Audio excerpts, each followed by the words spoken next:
This is the first of a series of readings of the book None But Lucifer, which was written by Horace Gold and copyrighted in 1939.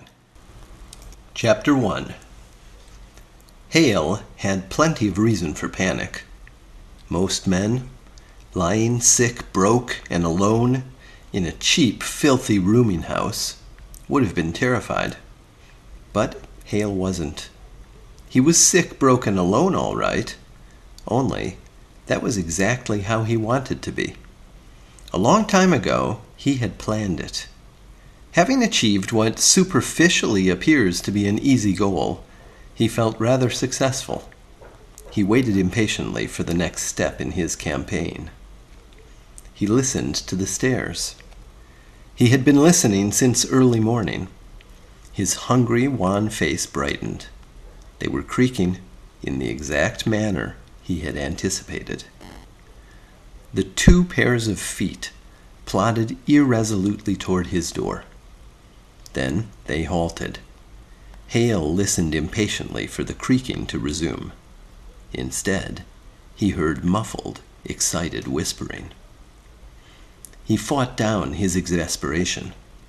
If he had dared to expose his eagerness, he would have cried, "I know it's you and your wife, Burke, coming to dispossess me. If you can get me out while you put a slug in my lock. Don't worry about that. Don't waste time thinking up clever schemes to lure me out. I've waited for years for the courage to put myself in this position. You're not going to fail me because of a little pity, are you? Please, man, my destiny's getting restless." Naturally, he kept silent. He knew the vigilance of his oppressor too well.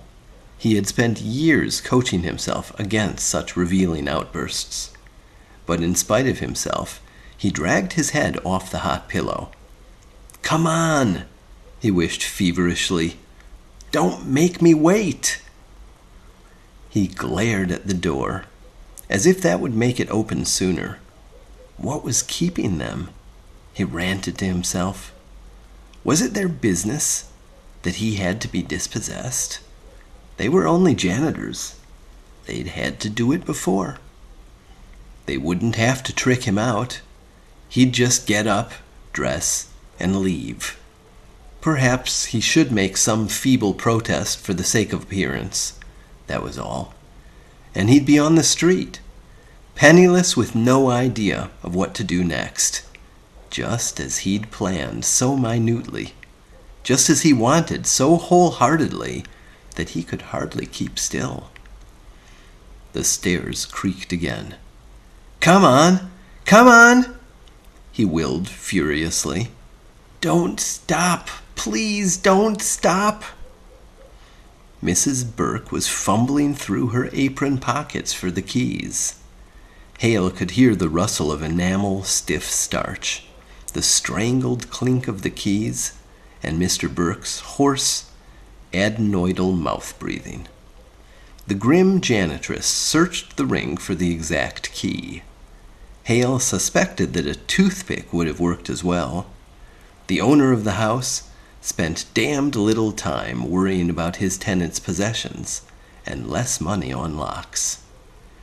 Eager as he was to be put out, Hale was flattered by the janitor's reluctance. It couldn't be habitual with them, or they wouldn't have been superintendents for 25 years. It meant that they liked and pitied him. He could have enjoyed the sensation of being liked, except that it was hindering instead of helping him just now. "Stop fumbling," he hissed under his breath. The lock clicked boldly, as if it actually served to hold the door closed, and then the door was swinging back on its own flimsy weight. Like two pallbearers who had embarrassingly arrived before the patient was dead, the Burkes edged into the dark little room. "How Mrs. Burke gulped. "How are you, sir?" "I'm fine, but what's the matter with you?" Hale's thin voice rose to feeble irascibility. "You could have been here hours ago." Burke closed his perpetually dry mouth for a much-needed swallow. "It's hanged I'll be if I can make you out, Mr. Hale. You're sick as a dog. By rights, you ought to be in a hospital." "Edgar," his wife broke in. "I know it ain't a nice thing to say. All the same, I want you to let me call an ambulance. It won't cost you anything, Mr. Hale. You'll go in the charity ward." Mrs. Burke nodded. "We can't throw you out on the street right at the beginning of February. You come from a good family, and you ain't used to the cold. Besides, you're real sick." "Just a little flu," said Hale. "Please help me get my feet out of bed. They're rather heavy." "Why don't you be reasonable, Mr. Hale?" Burke pleaded. "Molly here don't mind taking care of you, but, hell, she can't do it like a hospital can. In no time you'll be—" "Will you help me get to my feet out, or shall I do it myself?" "Oh, nuts," Burke grunted helplessly. "I got an idea you really want to be thrown out." He lifted Hale's legs around. Hale froze in a sitting position. Was he being obvious? If Burke could suspect his impatience, his enemy certainly could. "You're wrong," he said with deliberate primness. "I was brought up to believe in paying my way. I can't pay my rent, so I don't deserve to stay, and I won't take charity." He was relieved to see that his logic stopped them temporarily. As firmly as he could, he stood up. The blood swooped down from his head, and his knees sagged. He caught Burke's shoulder. "Aw, don't be a fool," Burke implored. Hale managed to shake his head. The temptation was enormous. He knew he needed a soft, clean bed, decent food, and medical attention. He wanted them so much. He pushed himself erect.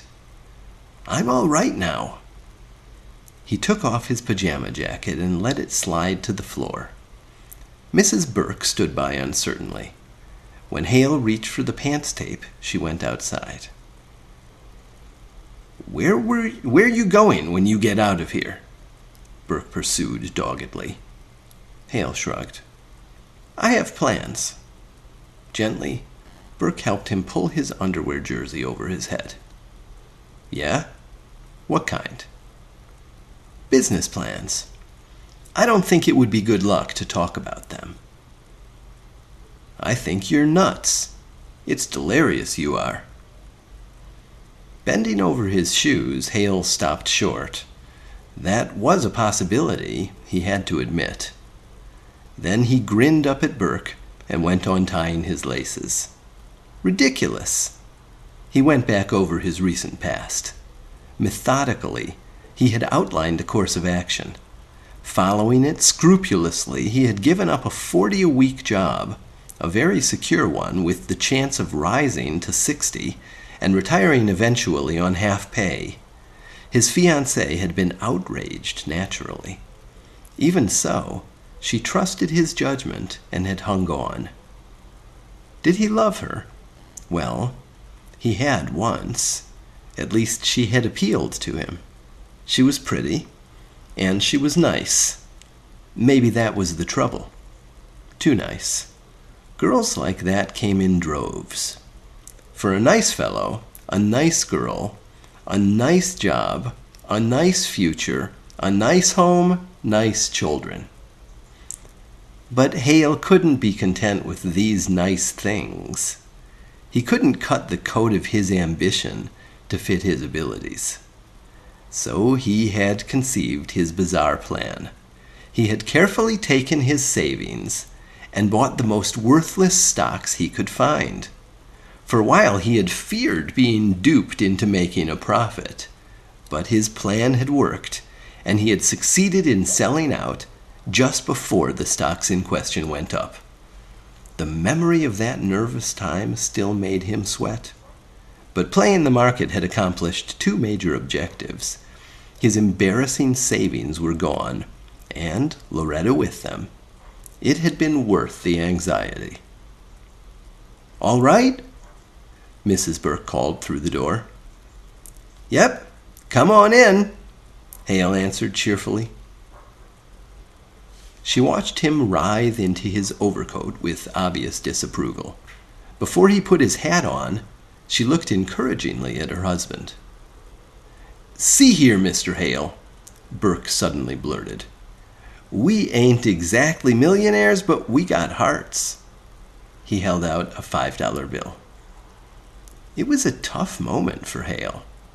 Instead of virtuously protesting, however, he drew several coins out of his own pocket, removed the single penny, and held out 3/4 to Mrs. Burke. "I know it doesn't repay you for the way you've taken care of me," he said clumsily. "But when I'm in a better position, I'll really make it up to you. Please take it." Mrs. Burke began to cry into her apron. "He's crazy," she wailed. 76 cents is all he's got in the world. I know, because that's the change I brought him when I got his medicine. And he wants to keep a penny and give me 75 cents. Burke, looking shocked, moved determinedly toward Hale. "Take this. You're not leaving the house without it." "Please don't excite me," Hale gasped, retreating. "I can't take it. It would make me unhappy." His agitation persuaded Mrs. Burke to call off her husband. His goggling horror of being forced to take the money was real enough to have convinced anyone. Burke regretfully put the bill away. They stood around awkwardly. Hale, for all his peculiarities, lacked the consummate heartlessness to dash away abruptly, much as he wanted to be off. "What about your luggage?" Mrs. Burke asked huskily. "Why, you're going to keep them, of course. I haven't paid my rent." Burke snapped his mouth closed. For several seconds he looked quite fierce, glowering with wounded pride at Hale. In the end, naturally, he was forced to open his mouth again to breathe. "None of that now," he threatened. "But it's your right to hold them," Hale protested. "I don't care if it is. I won't." Hale thought quickly. Perhaps the idea of getting sick hadn't been so good. It raised too many unforeseen problems like this one. He had counted on having the superintendent of whatever rooming house he landed in confiscate his belongings. "Well," he said hopefully, "how about keeping them until I can redeem them?" "Not a chance." "Then until I call for them," Hale amended despairingly. "I'm not strong enough to carry them around."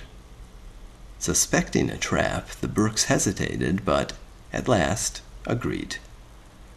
"But no nonsense now," said Mrs. Burke. "When you need anything, you come right here and get it." "Certainly, you bet. It's awfully nice of you." He moved toward the door. Burke said, "You can't go looking for a job like that." He took Hale's feeble arm and guided him to the tiny square of mirror hanging over the unsteady chest of drawers. "It's like hell you look. See?" Hale had to smile triumphantly. His face was even better than he had hoped. Thin, haggard cheeks, feverishly bright, dark eyes, the skin of his high forehead stretched tautly over his skull, his large broken nose jutting out of a tangle of black whiskers, his dry, thin hair standing up. He nodded at the reflection. "Excellent," he thought. "You can use my razor," Burke offered. Hale winced involuntarily. His stubble of beard was something to be observed at all costs. "No, thanks," he choked out. He couldn't risk more offers of help by waiting around. Mrs. Burke's mouth was trembling with some suggestion. Before it could come out, Hale squeezed Burke's shoulder, kissed Mrs. Burke's large cheek, and fled. On the street, he could feel really successful. The bitter wind slashed at him. He had only 76 cents and no place to sleep. He was getting somewhere.